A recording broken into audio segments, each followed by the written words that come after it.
I felt that the conversations people were having around DEI, they were well-meaning.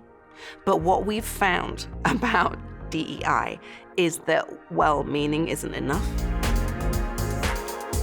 While we were all stuck inside our homes, we thought about how we want to transform our society. And that didn't come necessarily from just looking at numbers. It actually came from hearing about real human stories, about understanding the way that different people have to navigate the world.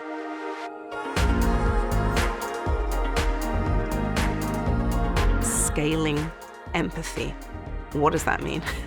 It means people actually understanding what is the lived experience when you are from an underrepresented group and why are those groups underrepresented. Intentions are not the point, it's impact. And it's not just about we want to feel good. It actually does make a difference. Like, our audience is diverse. The people we serve are diverse. We will make better decisions. We will be a better company if we reflect the people that we serve.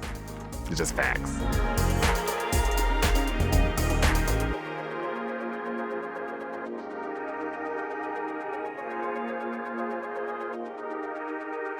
As a queer, Vietnamese American, son of immigrants, you feel like, well, my face, my experience isn't represented in all of these different avenues.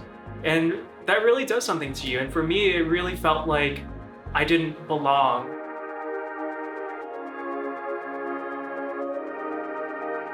I've worked at 3 different companies, and in that time, I have watched the trajectory of how I'm able to connect and feel a sense of belonging. When I first got to Snap, I used my pronouns in my introduction, and nobody else picked up on that.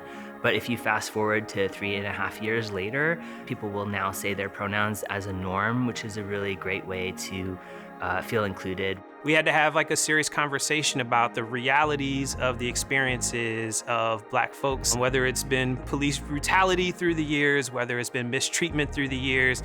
It felt like a very true story. It was not something that made me uncomfortable, and it was something where we had to have a conversation about, if this is making you uncomfortable, that's probably the point. We need these type of stories shared. This is actually how you garner empathy. I invite you to think about a world where, if you're not Black, where you're the minority, that you're the only one all the time. Everything that you look at is not anything that looks like you. All the time.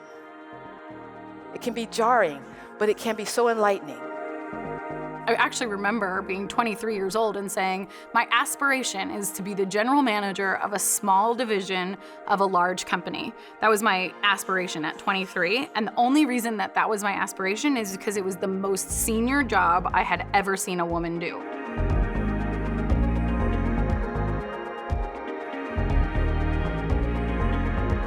The more girls that see that women can be chief anythings, the better the world's gonna be.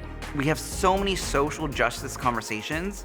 When we talk about diversity, equity, and inclusion, disability is often actually left off.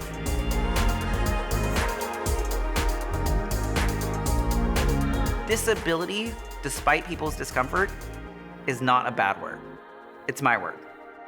We were open with the company about how we felt and that we wanted to make a difference and we wanted to make a change.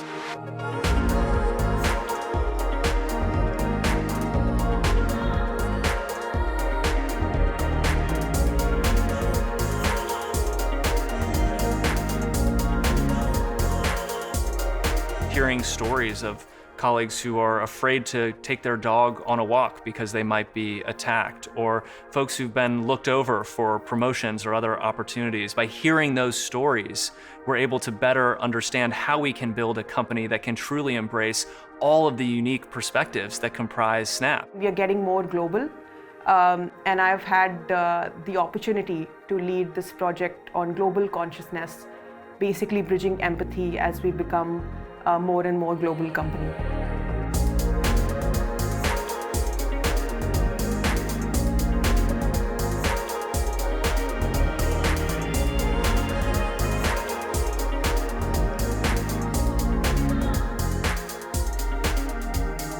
For me, being an ally means committing myself to the welfare of somebody else.